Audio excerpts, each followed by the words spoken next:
Assalamualaikum warahmatullahi wabarakatuh. Teman-teman sekalian, kembali lagi bersama saya Mutia Mutmainah. Di sini saya mewakili kelompok saya akan menjelaskan terkait dengan tutorial olah data menggunakan SPSS bagi seorang pemula. Nah, adapun untuk video kali ini tuh merupakan salah satu tugas dari mata kuliah statistik pendidikan seperti itu. Untuk hal ini saya berasal dari kelompok 3 yang beranggotakan 6 orang. Ada saya Mutia Mutmainah, ada Diastri Prameswari, Rahmadina, Irma Amalia, Muhammad Rasul, dan juga Halsuani. Oke, langsung saja tanpa berlama-lama kita masuk ke tutorialnya. Jadi yang paling awal teman-teman harus lakukan itu adalah mendownload aplikasi SPSS, boleh melalui Google. Setelah mendownload akan muncul tampilan seperti ini. Setelah di-download kemudian diinstal akan muncul tampilan seperti ini ketika kita membuka aplikasi tersebut. Jadi bagian ini itu merupakan tampilan outputnya, sedangkan tampilan ini adalah inputnya. Jadi ketika kita membuka aplikasi SPSS akan muncul dua tampilan. Yang pertama output dan yang kedua adalah inputnya. Oke, kita lanjut ke bagian input ini. Jadi bagian input ini juga terbagi atas dua layar atau dua bagian atau dua tampilan juga. Yang pertama ada namanya data view dan juga variable view. Jadi data view itu digunakan untuk memasukkan data-datanya, kemudian variable view juga ini digunakan untuk memasukkan data-datanya, tapi lebih ke membuat variabelnya seperti itu. Sedangkan datanya ini adalah memasukkan datanya. Untuk variabelnya bisa membuat variabel baru ataupun memberikan variabel-variabel yang lain. Oke, lanjut. Di bagian variable view ini terdapat banyak banget tools. Salah satunya itu ada file, editing, view, data, transform, analyze, graphs, utilities, extension, window, and help. Jadi yang kita gunakan kali ini tuh nanti mungkin ada transform dulu sebagai salah satu tahapan bagi pemula jika menggunakan SPSS. Oke, lanjut. Nah, di bagian tampilan data variable view juga ini terdapat name, type, weight, decimals, label, values, missing, columns, like, measure, dan juga role. Jadi untuk name ini itu bisa kita gunakan atau bisa kita input variabelnya. Kemudian type-nya itu nanti akan muncul secara tersendiri. Dan juga ada weight sampai dengan pada role-nya akan terisi secara otomatis oleh sistemnya. Jadi kita masukkan dulu untuk contoh data yang kita ambil itu adalah data terkait dengan penginputan data diri peserta didik, dimulai dari tinggi badan tinggi badan dulu dan juga berat badan, serta menentukan apa saja yang termasuk dalam indeks massa tubuh atau IMT dari peserta didik tersebut. Nah, untuk namanya untuk variabel pertama itu kita bisa isikan nama dari peserta didik tersebut. Boleh kita tetap tulis di sini nama. Nah, kemudian kita enter. Nah, di sini secara otomatis akan muncul data-data yang lainnya dimulai dari type sampai dengan role. Nah, untuk type-nya ini kita ganti menjadi string karena pada proses pengisian atau penginputan data nama itu bukan merupakan numerik atau nomor atau angka. Nah, selanjutnya di bagian measure. Bagian measure ini kita bisa juga isi nominal ataupun ordinal seperti itu. Untuk align ini kita bisa memisi untuk kita boleh right atau akan lari ke kanan tulisannya, dan juga left ataupun center pada bagian tengah. Selanjutnya variabel kedua. Jadi ini adalah cara ataupun tempat jika kita ingin menambahkan variabel baru seperti itu.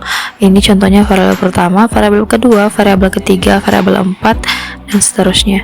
Jadi variabel kedua itu setelah mengisikan nama atau mengisi data nama peserta didik, kita juga bisa langsung mengisi tinggi badan.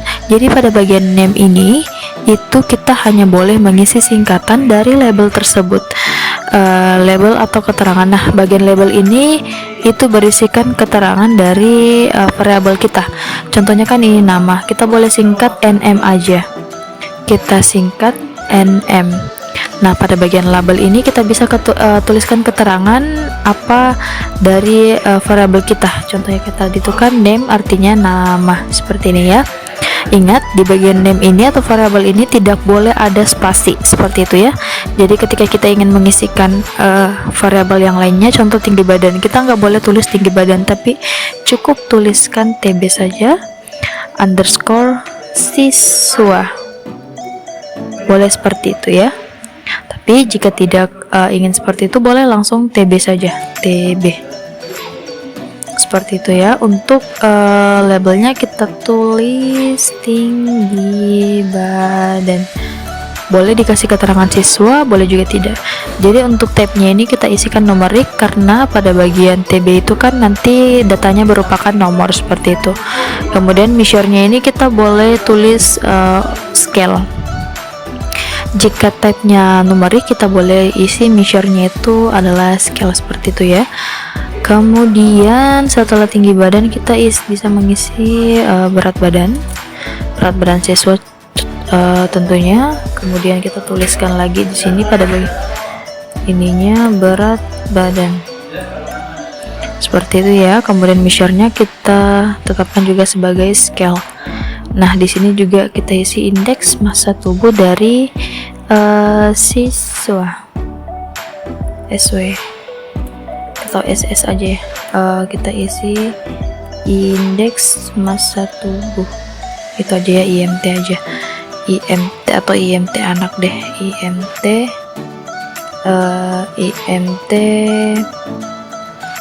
anak. Nah, kita isi labelnya indeks massa tubuh, seperti itu ya. Kemudian measure-nya itu tetap scale karena IMT ini berupa tulisan. Nah, di bagian sini tuh kita bisa langsung menginput datanya satu-satu. Semisal kita ingin tulis namanya, contohnya Mutia, kemudian yang kedua itu ada Diastri,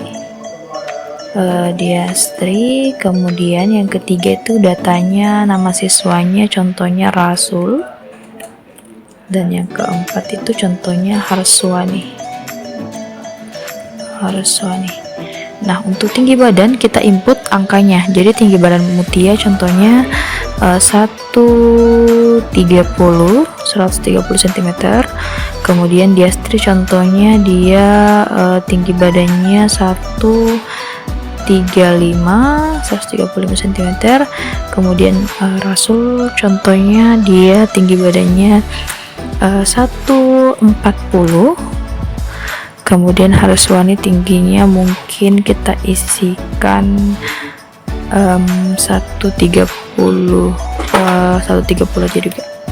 Jadi seperti itu ya. Untuk berat badannya kita juga masukkan contohnya 30 kilo, kemudian ini 35 kilo, kemudian Rasul contohnya 34 kilo, 34. Kemudian Hariswani contohnya dia beratnya 40. Nah, di sini itu terdapat angka 0 di belakang komanya, karena di bagian variabel ini kita desimalnya tidak membuat jadi 0. Jadi kita sini buat jadi 0, dan jadi 0, seperti itu. Ini boleh sih, boleh 2 angka desimal. Nah, dia secara otomatis akan hilang angka 0-nya tadi atau angka desimalnya. Nah, untuk IMT anak itu kita akan memasukkan rumus untuk menjumlahkan berapa sih indeks massa tubuh dari anak tersebut. Kita bisa pilih transform ataupun computing variabel. Nah, untuk computing variabel ini tuh ada banyak banget tools-toolsnya. ada penjumlahan, ada pengurangan, ada perkalian, dan juga pembagian seperti itu ya. Kita tinggal pilih yang mana yang ingin kita gunakan sesuai dengan kebutuhan kita. Nah, untuk target variabelnya kita bisa mengisikan, contohnya itu IMT anak. Ingat ya teman-teman sekalian, tidak dipakaikan atau tidak diperbolehkan menggunakan spasi. Nah, untuk rumus IMT anak itu adalah berat badan kita masukkan ke dalam, kita input masuk ke dalam, tapi sebelum itu kita masukkan tanda kurung dulu ya, tanda kurung dulu, tanda kurung, kemudian input berat badan masuk ke dalam bagian rumus, kemudian kita dibagi, karena rumus IMT itu adalah berat badan dibagi tinggi badan kuadrat. Jadi kita masukkan dulu di sini tulisan kurungnya, kemudian kita input tinggi badan dikali tinggi badannya, diinput masuk ke dalam. Nah, oke, setelah itu kita enter. Nah, dia akan secara otomatis terisi. Nah, kalau seperti ini tampilannya ada seperti ini, itu artinya ada rumus yang salah pada proses perumusan kita tadi. Kenapa bisa salah? Karena pada bagian tinggi badan ini kita itu belum merubahnya menjadi meter. Dia itu masih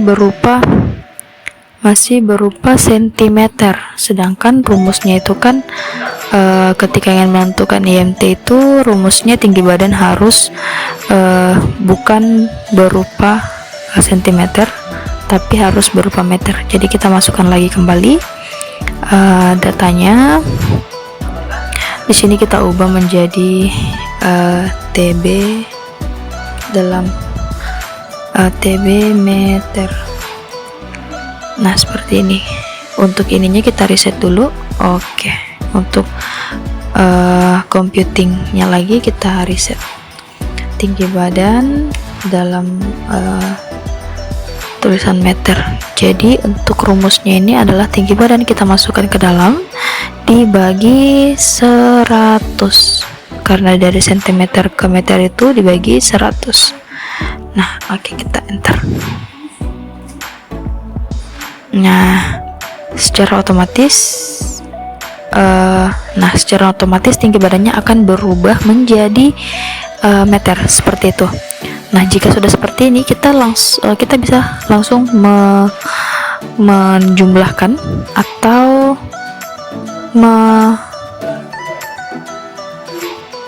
menentukan IMT dari IMT fix. Kita langsung bisa menjumlahkan IMT dari peserta didik tersebut. Kemudian kita masukkan lagi dalam kurung berat badan, kita masukkan ke dalam rumusnya, kemudian dibagi dalam kurung tinggi badan, karena rumusnya tinggi badan kuadrat, jadi kita masukkan ke kurung lagi tinggi badan dikali dengan tinggi badan, seperti itu. Nah, kita lihat apakah rumusnya sudah fix.